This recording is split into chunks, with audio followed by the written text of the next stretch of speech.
Wow!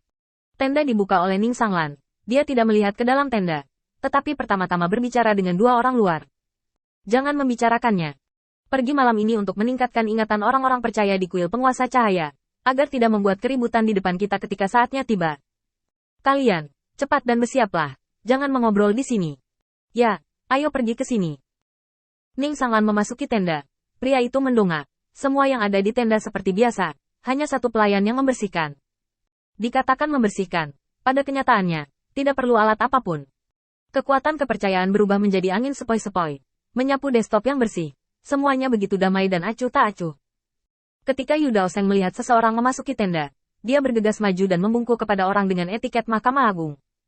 Aku pernah melihat orang dewasa. Ning Sanglan melirik Yu Daoseng. Jarang melihat pelayan yang rajin seperti itu. Aku sangat senang.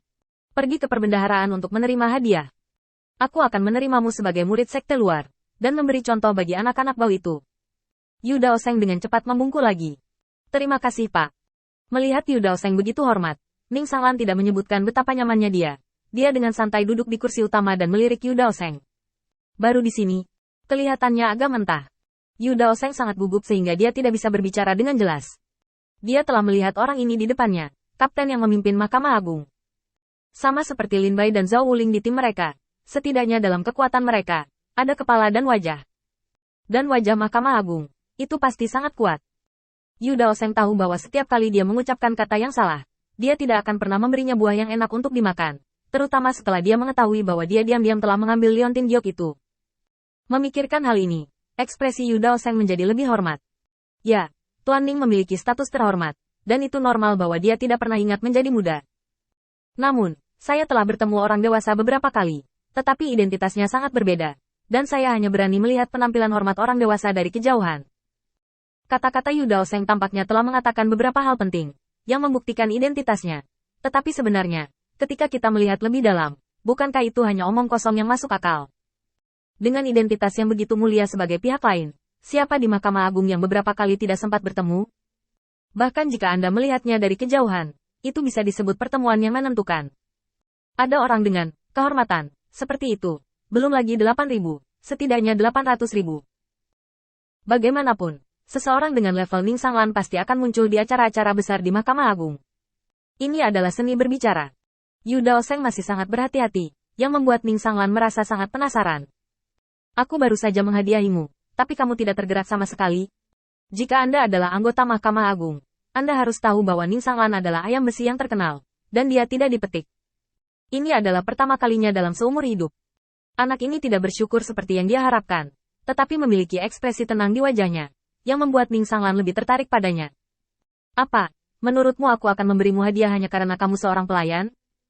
Aku memberitahumu, hadiah yang diberikan kepadamu hari ini, bahkan jika seorang ksatria biasa datang, kamu harus memanggilku kakak dengan patuh. Yu Daoseng buru-buru membungkuk. Terima kasih, Pak. Ning Sanglan sedikit puas. Dia benar-benar berpikir bahwa anak ini akan dapat tersanjung dan dipermalukan dalam menghadapi hadiah seperti itu. Tapi saat berikutnya, kata-kata Yu Daoseng membuat Ning Sanglan tercengang. Hanya hadiah ini, aku tidak bisa menerimanya. Yu Daoseng mewarisi kemampuan akting Qin Yichen dengan sempurna. Pada saat ini, dia sepenuhnya menggantikan dirinya sebagai seorang pelayan. Untuk para pelayan, jika dia berani mengambil barang ini hari ini, dia akan berani mati tanpa penguburan besok. Mengapa? Ning Sanglan meraba-raba dagunya. Jika Anda khawatir tentang dihitung, maka Anda tidak perlu melakukannya. Meskipun Ning Sanglan tidak memiliki koneksi, para tetua di atas masih mengenali beberapa. Tidak ada yang akan tidak puas dengan Anda. Yu Daoseng buru-buru bersujud. Ini tidak seperti yang dipikirkan orang dewasa. Saya hanya seorang tukang. Merupakan suatu berkah untuk dapat melayani di kaki Lord Ning. Sekarang, hanya karena saya melakukan apa yang harus saya lakukan, saya diberi hadiah. Itu tidak sesuai dengan perasaan dan alasan. Saya menghargai kebaikan hadiah Lord Ning, tetapi ada baiknya meminta hadiah biasa. Jika saya mengambil terlalu banyak, saya akan dibenci oleh orang lain, dan saya tidak akan dapat melindungi keuangan semacam ini. Cepat atau lambat, aku akan kehilangan nyawaku karena ini. Tolong maafkan aku. Yu Daoseng berkata dengan hati-hati. Sebenarnya, selama seluruh proses, Yu Daoseng diam-diam melihat reaksi Ning Sanglan, dan jika dia tidak puas sama sekali, dia akan segera mengubah kata-katanya. Masalahnya adalah untuk bersujud dan mengaku, mengatakan bahwa dia rabun jauh, dan bahwa dia selalu bisa membujuknya untuk menyanjung. Setelah Yu Daoseng selesai berbicara, dia menundukkan kepalanya dengan ekspresi tulus dan ketakutan. Ning Sanglan menatap Yu Daoseng dan berpikir sejenak, lalu tiba-tiba mengangguk. Saya kehilafan dalam hal ini. Anda sangat masuk akal. Bagi Anda, ini bukan hadiah, tapi hukuman. Yah, menurutmu hadiah seperti apa yang pantas? Yu Daoseng berkata dengan cepat. Jika orang dewasa bersedia memberikan beberapa hal, seperti kaligrafi, kuas dan tinta, tentu itu yang terbaik.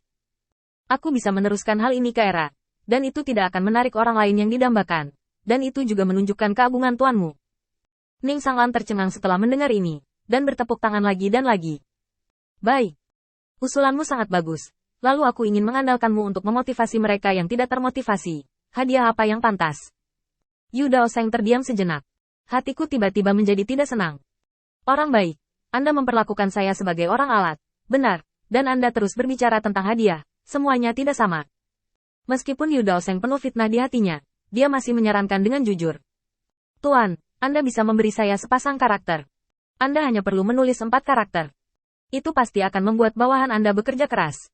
Ning Sanglan tiba-tiba menjadi tertarik, dan tidak bisa menahan diri untuk tidak maju, menatap Yu Daoseng. Oh, 4 karakter yang mana?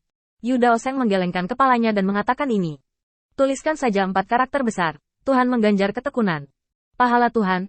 Ning Sanglan tertegun sejenak, lalu tiba-tiba bertepuk tangan dan tertawa. Bagus bagus bagus. Hari yang baik menghargai kerja keras. Satu kata, agar kamu bisa menerima hadiah dengan tenang, dan mendapatkan keuntungan darinya juga akan membuat kelompok anak laki-laki bekerja lebih keras. Itu benar dan sempurna. Tuhan menghargai kerja keras, ini luar biasa. Hahaha. 4 kata sederhana ini membuat orang-orang dengan identitas Ning Sanglan merasa bersemangat. Memikirkannya dengan hati-hati, bahkan ada sedikit dorongan untuk berlatih. Langsung memukul meja. Ayo, ambil pena dan tintamu.